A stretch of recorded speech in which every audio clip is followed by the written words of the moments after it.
President, Your Excellency, the Speaker of the House of Representatives, Right Honorable Yakubu Dogara, Your Excellency, the Deputy Chairperson, other esteemed members of this very important committee, members of the government team, members of the employers' organization, my colleagues, President and General Secretaries of all industrial unions, my colleague, the President of TUC, ably represented, our representatives from all the states of the Federation. Let me immensely thank the House of Representatives for allowing this public hearing so that workers' voice can also be heard. I want to therefore put our appreciation on record because you are able to fulfill your promise to Nigerian workers. I remembered in 2017 during the May Day pandemonium on the same issue of minimum wage.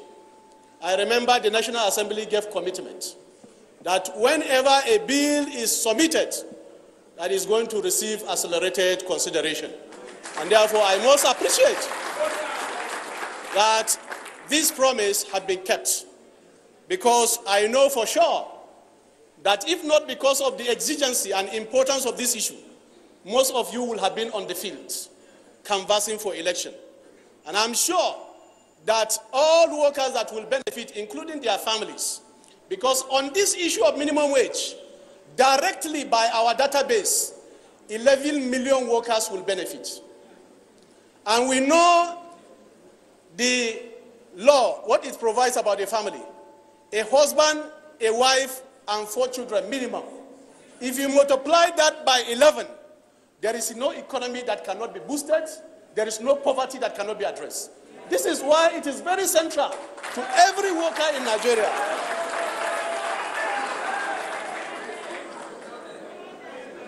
Let me also say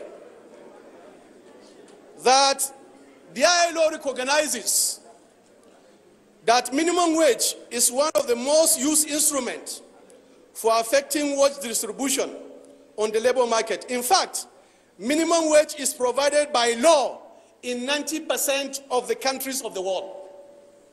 And I want to give my source. Is a document paper of the ILO. It's called Implementation of Minimum Wage, Challenges and Creative Solutions. Working paper 12 of March 2011. And this figure have increased. Let me also try to educate us, because this is important. And let me say that I will be speaking on behalf of organized labor, both NLC and TUC.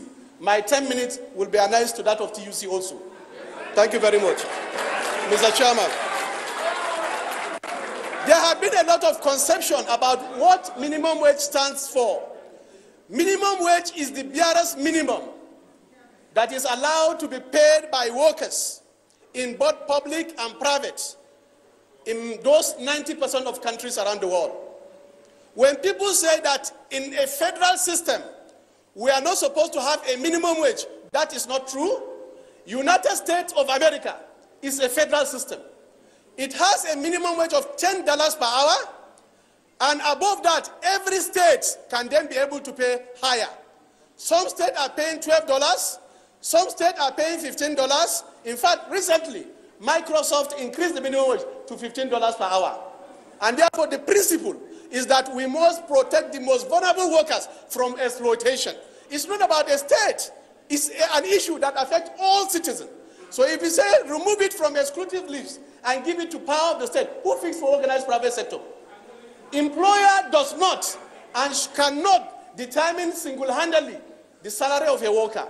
And so this is the principle. And if we understand the principle, it's easier for us to understand the challenge and work towards addressing the challenge. Particularly on this issue of minimum wage, I will start from the point of how 30,000 was arrived at.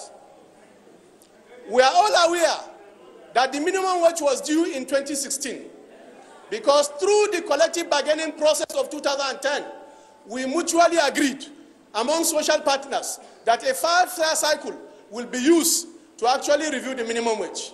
But to add salt to injury, which the Honorable Minister also quoted, some very important economic challenges also arose. where the fuel price was increased by about 85%, where tariff of electricity was also increased. But the salary have remained fixed. Inflation also grew up. And let me make the point. In our database, empirically, minimum wage increase have not actually increased inflation. And I want to refer to this report which we have submitted to you. Check in the reports. We have presented inflation rate in percentage from 2012 to 2017. In fact, when the minimum wage was increased, inflation dropped to 7.9%. And subsequent years, it also dropped. Let me also tell us what happened. In fact, the fact of the matter is that there are other scenarios that have actually brought our inflation very high. In fact, one of them, which we have looked at, is spending during the processes of election. This is one factor also that we must consider, because clearly there will be excess liquidity, and that will actually trigger inflation. But there is nowhere, by the data presented by National Bureau of Statistics, which is also in the reports that have already circulated, that minimum wage have triggered inflation. Then coming to how we arrive at the reports, which I said minimum wage was due, and we agreed in ensuring that palliative is extended to the workers arising from the economic challenge of increase in fuel price, inflation, falling value of our currency, because when we signed the 18,000 minimum wage, it was equivalent to $150. Today, 18,000 is less than $50. So the reality is that it's biting hard on workers, especially those at the lower echelon. Most of them cannot be able to feed their families. Most of them cannot be able even to go to work and become productive. This is the reality. And therefore, those are the factors that actually necessitated labor to demand that the minimum wage should be reviewed. And the minimum wage committee was actually constituted by Mr. President, and we went into negotiation. Let me also make the point that the issue of tripartite negotiation, the issue of collective bargaining, is an instrument that the ILO, not one convention, Convention 98, is a law that prescribes the issue of collective bargaining among social partners. Also, Convention 131 on the minimum wage say that partners, social partners, should come to the negotiating table on equal footing. It's a law. And lastly, is the fact that there are procedures in arriving at the minimum wage. The procedure Nigeria had adopted, because it's almost 38 years now that we have gotten the first minimum wage in 1981 through our collective struggle. It was not an offer. And therefore, at that time, we remembered we are in this type of situation where all the organs we mentioned also tried to look at the issue of 100 naira. And I remembered we came to this hollow chamber and we canvassed the issue to say that in collective bargaining by law and tripartism, which have quoted the laws, collective bargaining agreement, whether plus or minus, is akin to a consent judgment. We are partners that sat on a collective negotiating table, having agreed what had been agreed will be transmitted to government as a sovereign to actually institutionalize it and make it into law. That is our understanding, which the law clearly spelled out. It's not just a mere collective bargaining. And that is why you can see that where we have industrial relation dispute is always resolved on a negotiating table with a collective bargaining agreement. And therefore, clearly, this document, which we signed and agreed on 30,000, I want to say, all the people we have invited here, clearly, if you look at the page, they were here. The Manufacturers Association were represented on the committee. NECA, the umbrella organization of employers, were represented. Organized labor were represented by 8 persons. Medium and small-scale enterprises were represented. They signed. In fact, chambers of commerce were represented. They signed. Because at the end of the day, we came to the negotiating table with different demands. Labor came with 60,500. Some state governors, because we also allow a customized letter to be written to every state governor. Let them indicate what they will be able to pay. It's also contained in this report. Some state quoted 37,000. They quoted different figures. Also, organized private sector All those I mentioned, they came with different figures. Through the process of give and take, through the issue of looking at ability to pay, through the process of looking at our economy, mutually, labor dropped. Because the issue is that we didn't even recommend 30,000. But because we want to carry everybody along and make sure that we are considerate,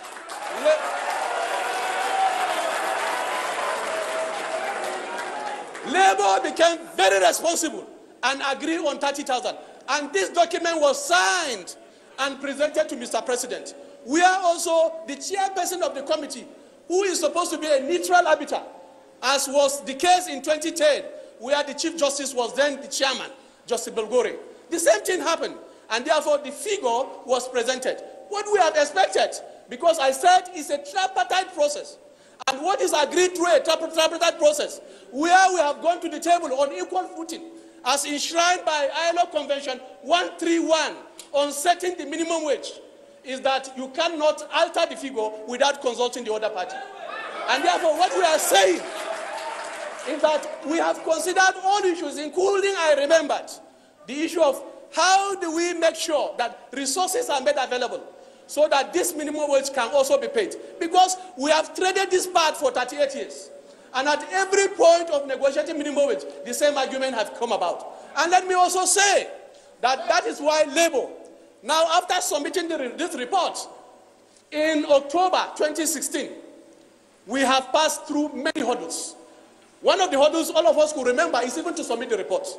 And after submission of the report, we gave 2 months, and we said, okay, after submitting the report, what next? Can we also have the bill? And in this report, the committee, working as a tripod, have proposed also a bill. There is a bill proposed by a committee. That committee has government, it has Labour, it has NECA. In fact, we are lucky because the person that represented Manufacturers Association was a lawyer, and they drafted a bill which is also in conformity with the practice and tradition. In 2011, the same thing happened. We also amended the bill and forwarded a copy. So clearly, this is how we have arrived at this level. And therefore, I think all of us must sympathize with the condition of Nigeria. 30,000 translates to 1,000 naira per day. 30,000 naira translates to 50 naira per meal for every member of the family. That is what it translates. It's 50 naira. Hello? If you have a family of 6, husband and wife and 4 children, it translates to 50 naira per meal. This is where it is. So I want to plead with our governors. We didn't stop there, sir. When we heard, when we also heard about the challenge in the states, we have asked our state chairpersons and workers to go also and engage their various state governors. I have a report here I'm going to give you. We have been able to discuss with 30 state governors, where some of them, the governors came themselves and made commitment that they will pay 30,000. We have recorded the 30 states here. The state that we couldn't see them there, wait, the record is here. Because what the law recognizes is individual states. The law recognizes individual states. And that is why even in the public hearing, the 21 memo we received from the state is attached to this document. Whatever they have quoted is attached to it. Which is how we arrive at the mean, the media, and the average of how we then negotiated. Because even the mean, the media, was between 30 and 37. But on the negotiating table, we saw the challenge of everything that was on the table. And we agreed when the motion was proposed to say that, yes, we are reasonable. We can go and explain to our people. And therefore, we are willing to accept the 30,000 so that there will be peace and so that everybody can be paid. That is how we arrived at the 30,000. It was not our position. It was not imposed. It was not something we just captured from the sky. No, it's also contained in this report. And I want to emphasize the issue of saying that the report is a mere recommendation. Please, in industrial relation palace, which have quoted the laws, there is the principle of tripartism, there is the issue of social dialogue, and there is the issue of the right of a worker to a collective bargaining process. Convention 98 and Convention 131, Convention 154, all these are laws that we have respected. And therefore, I want to plead that the 30,000, which we have canvassed for, which we have also reached a compromise position with social partners, And I want you to look at when people say medium and small scale enterprises were not part of it, they signed the report. In fact, the chairperson of all the people they mentioned is in this report, which we'll give you. And the states that we couldn't meet them to get their commitment, the 6 states, they are also here. Every state and what they said, including pictures. Some states, the governors will make them their workers. Because we say, no, instead of coming to Abuja and say you cannot pay, it's better you engage your workers there. Let us have the report from them. And they did that. On the 8th of January, in every government house in Nigeria, workers, pensioners, and their family went there. To now, let us hear what you have to say. And all of us have seen over the media. They came out to say, we are ready to pay the 30,000. So the ones that we couldn't meet, they are here. They are 6. And I can be able to give you the document, the pictures, who say what, everything is here. And I think it's a public hearing where people can look at it and look at this issue critically. Then, in conclusion, we have looked at the bill.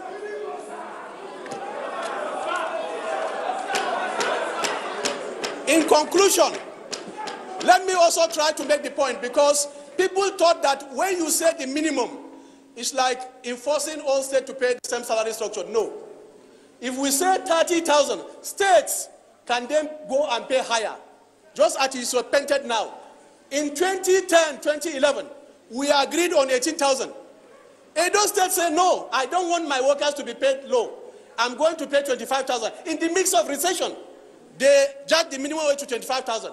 And many other states that we have quoted. So when we are talking about the minimum, which will apply to both public and private, we are saying that the 30 should be the minimum, because we thought that we are reasonable, having fallen from 66,500, which is empirical. In fact, what we did is not even to increase the 18,000. No. What we did by 66,500 is to bring back the real value of 18,000 when you put it side by side with the dollar. Why do I say so? Even our budget is tied to the dollar. We said the benchmark is X amount of money. And therefore, we know also that goods and services certainly will have the implication of also the dollar. And therefore, the purchasing power of workers have been drastically reduced and affected. So this has been the argument. And clearly on the bill, we have 4 amendments which we have proposed here. Amendment 1 is about the figure. In the current bill, item 1A provides for a minimum wage of 27,000. We want to say and plead that the figure should be made to be 30,000. And I want to say that this is not the first time. When we got the first minimum wage in 1981, this honorable house, from 100 naira, it was jacked to 125 naira, which was then equivalent to $200, and today we know that it's about $300. So it's not something spectacular. It's about the facts, and it's about the reality of the economic challenge that is facing the workers. So we want that to be put there, please. The next issue is actually section 2B, where we talk about the duration. In this report, which we mutually agreed, is not in contention. We agree on a 4-year cycle. It's there in the bill. The draft bill that is contained in this report, which has been circulated, is also 4-year cycle.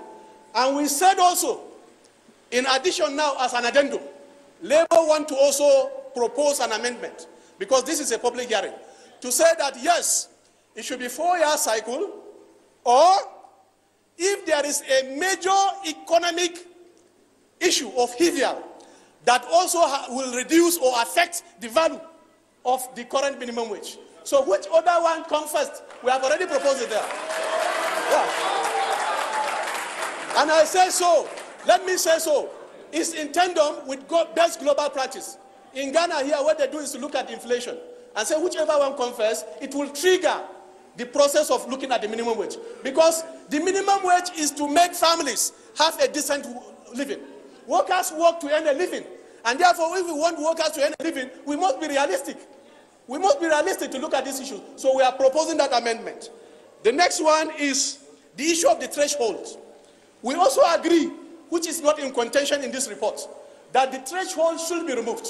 Because we said every worker must be able to earn at least the minimum wage. To say that those employing 25 and above should be exempted, we thought it shouldn't be the case. In many jurisprudence, this law have applied. And I remembered also, before this honorable house, there is a bill by Peter Patterson also proposing to remove this particular issue. And therefore, we are proposing, which we have agreed, which is also part of this bill, that it should also be removed. Lastly, when you look at also item 4B, that is the body that will be charged with the responsibility of making the next review, because we want to essentialize the process. I want to emphatically say also here, what is being proposed here is different from what is recommended by the tripartite, where we said that any future review will be done by a tripartite committee, as we have done, because that is what happened also in 2011 and subsequently, that the tripartite body will come to the table on equal footing, which means equal number. And if there is any need to make any inclusion, it should be that the honorable minister can recommend to Mr. President after discussing with the social partners. Because this is about tripartism and this is about social dialogue. It's here. So that one body will not be more in number than the other body. And we think it's very, very fair. This was also agreed mutually at the committee. So I want to say that clearly these are some of the provisions we thought are important. And lastly, we want to also amend Section 5A, where it was recommended that a penalty should not exceed 5,000. We thought that this is a very serious matter, and therefore the penalty of 5,000 is too minimum. And therefore we want to propose and submit that Section 10, subsection BA, be amended to read a fine not exceeding 75,000 naira.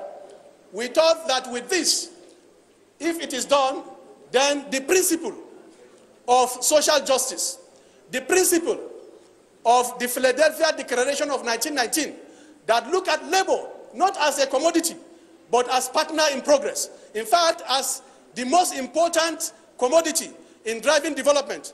I'm sure that this will actually be able to actually just in a little bit assist workers. Not that it will be able to be a decent wage. It's far from a decent wage or even a living wage. In fact, we have considered all factors, including the economy. And that's why organized labor thought that we want to play with the House. We want to play with our governors. We want to play with everybody here, including Mr. President, that we are sure that he is mindful that 30,000 is a compromise position, that all of us will work together to build our country. Workers create wealth.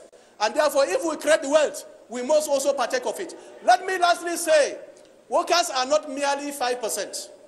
In fact, it is the 5% that serves the entire population. In the armed forces, in the healthcare, in the teaching profession, it's this same 5% that serves the entire population. And this is the scenario all over the world. How can we say our armed forces or police, how can we quantify their percentage in terms of even their contribution to national development? So if you see ourselves in this respect, it will assist us. And I say so also because even our political office holders, their salary is uniform, from councillor to the highest office. The issue of ability to pay did not arise. And lastly, let me say,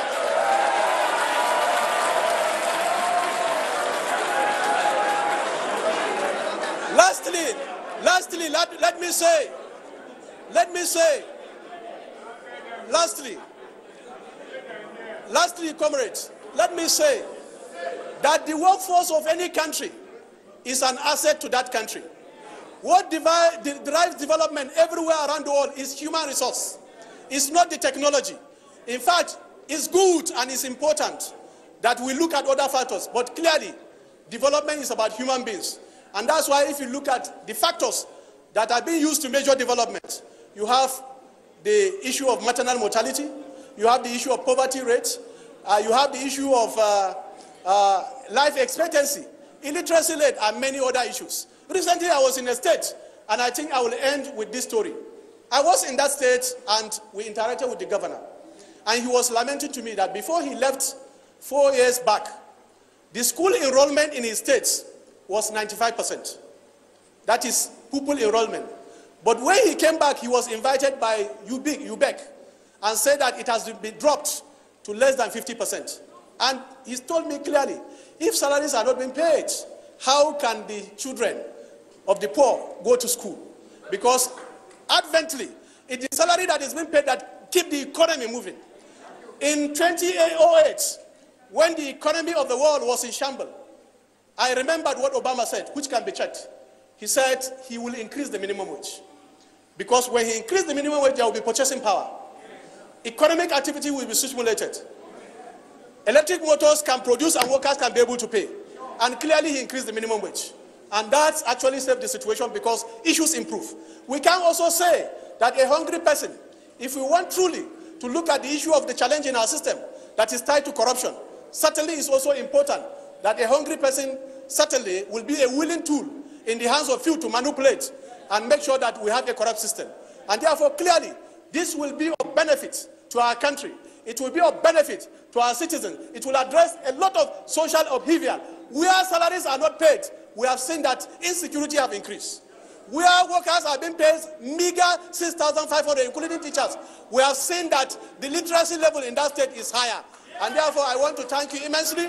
Lest I forget, let me once again recognize His Excellency, the Governor of Kebbi State, a member of the committee, and I'm sure he is with all of us and with the people, and I'm sure that he will plead with other colleagues to do the right thing. Thank you very much. Thank you very much. I will adopt my report. I will adopt my report.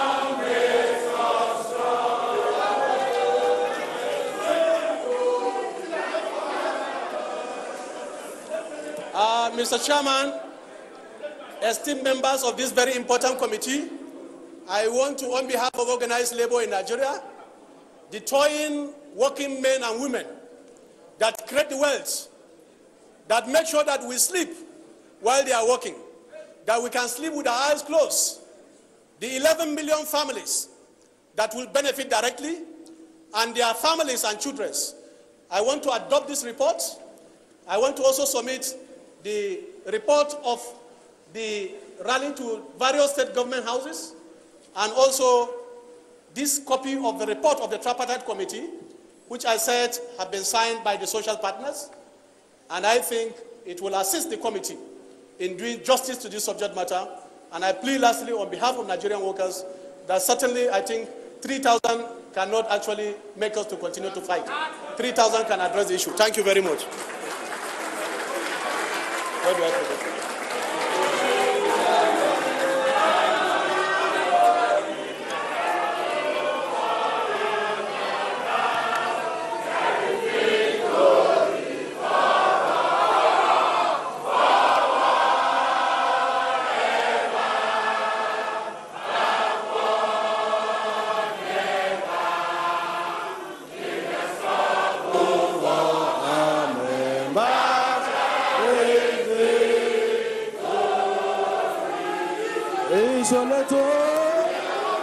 In Africa, solidarity. God bless Ayuba Wabba.